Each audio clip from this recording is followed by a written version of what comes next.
Moving bulky cargo between your sectors is a heavy task for your merchant fleet. In Mayhem, even the largest transports need a good dozen runs to haul a full stock of, let's say, ore between your sectors. This makes logistics more of a long-term activity for your dock agents. Litcube's universe had megalomaniac TLs and complexes. Those are gone now, and logistics are more prominent, or granular you could say. My game has entered a stage that I would define as the mid-game. The basic empire structure stands. The shipyard in Tiger is fully operational. Production centers are providing it with various kinds of weapons and shields. I have shifted my expansion away from high population sectors and towards locations with good support limits and resources. It's going to take many additional factories before the production centers can also work at full capacity. And when this happens, they will be able to support additional shipyards. But for now, they take whatever is available in my empire to produce from time to time. I've established 10 sectors now. 3 more sanctuaries are currently under construction, and I have 3 strong fleets at my disposal. They have been quite busy as of late. Argans and Split have launched frequent invasions into my resource sectors, and I've started to lose ships at an alarming rate. The shipyard in Tiger was able to balance out part of the losses, but I could not expand the fleets like originally planned and had to focus on my defense first. The nearby enemy shipyards have exhausted themselves by now.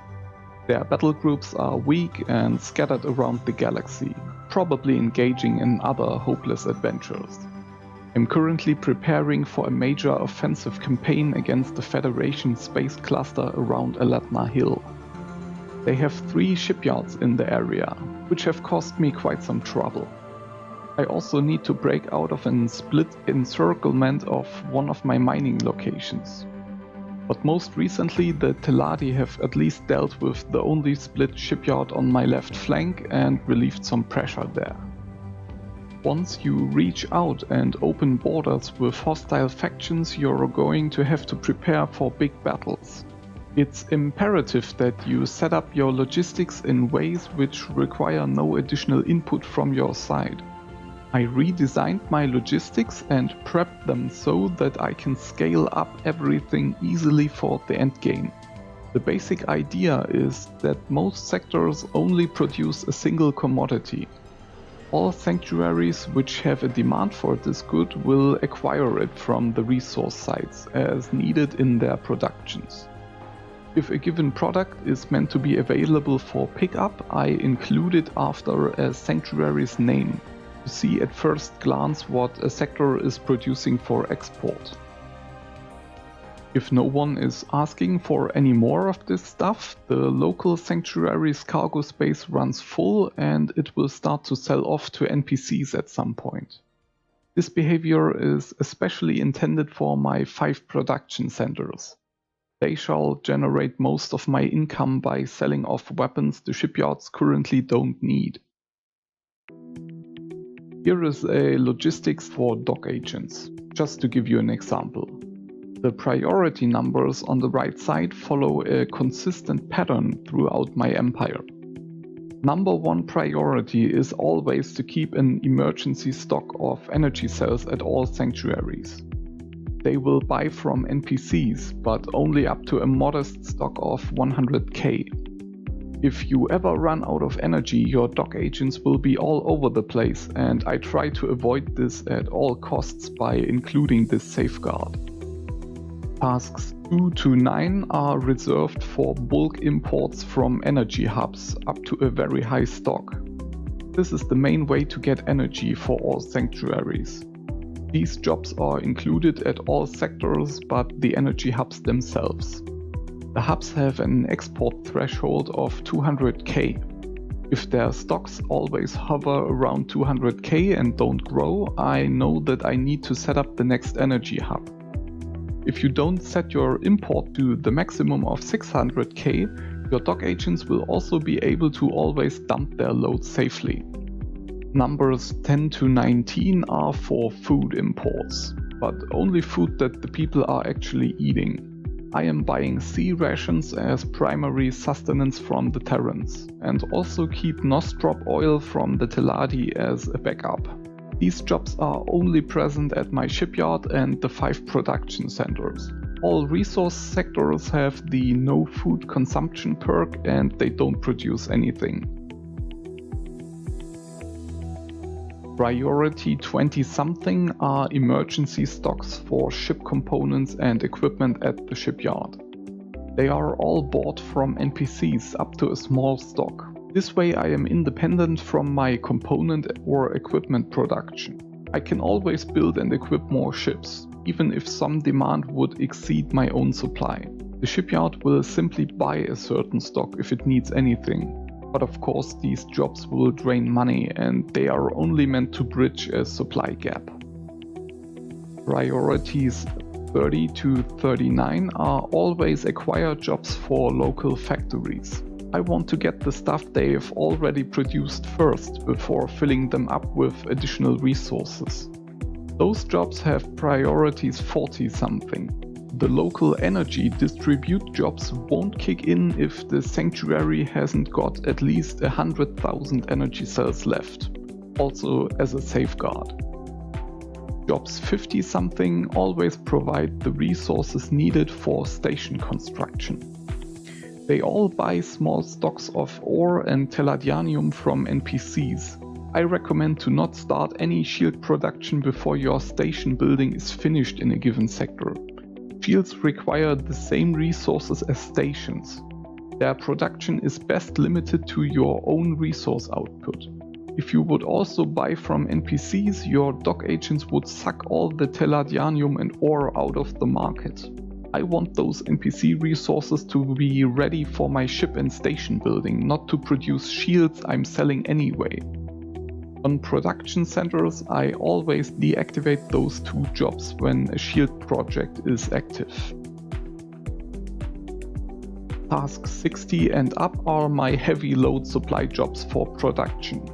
The shipyard will occasionally send a dock agent to get components, weapons or shields up to a high stock, as soon as they are ready at a production center.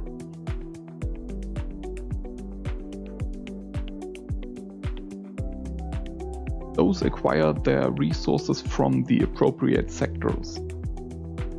Number 70 are the moneymaker jobs.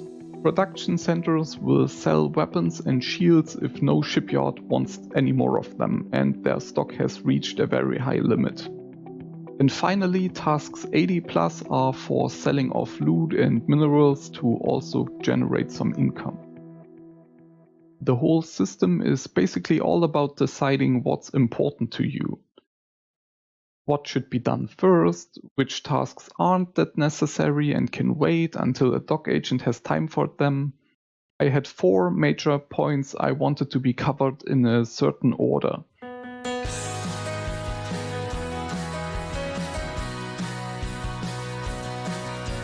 First and foremost, preventing an energy shortage. Then preserving production speed in all of my important sanctuaries by managing food. Then the ability to crank out a small amount of ships at all times. And finally, keeping all of my factories running by getting stuff from and delivered to them. All other jobs had to stand down for those 4 goals, including the standard parts and equipment supply for the shipyard, and money making having the least priority of them all. Whenever you expected to be able to load up a certain good and found its stock empty, you should consider setting up an export threshold. This is only vital for your energy hubs, but it doesn't hurt to also include it at some of your resource centers. Sometimes you just need a quick load of something, and you can make your life easier if there is a place in your empire that always has a certain commodity available. And finally, I am giving you some general tips for your expansion. Things that caused me problems or which I think are worth mentioning. because besides pushing your enemies back, your next steps should include a slow increase in your expansion rate. Take a look on which shortages cause your production centers to stall their laser and shield projects. Try to tap more of the resources they ask for. If you ever need an overview over how much of a certain commodity is available in your empire, I recommend the logistics overview.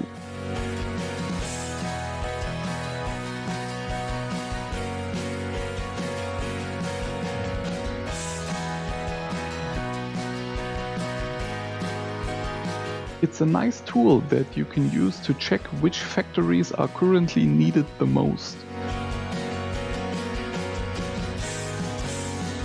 When you occupy a sector, remember to set your trade range in the sanctuary's parameters. It defaults to 10. You need to increase this value if you want your dock agents to cover the whole game world. There also is no money in the station and its agents won't buy anything. Set up an automatic fund transfer to secure cash flow.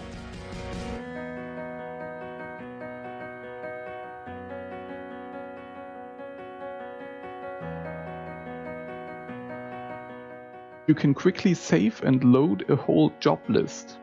When you set up a second sector of the same type, you can just copy the settings over.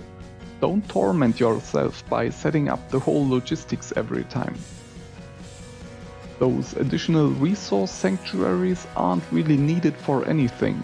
You can try more exotic perks that you may have not used yet, like taxation to balance out maintenance costs or faster research if you're after that science victory.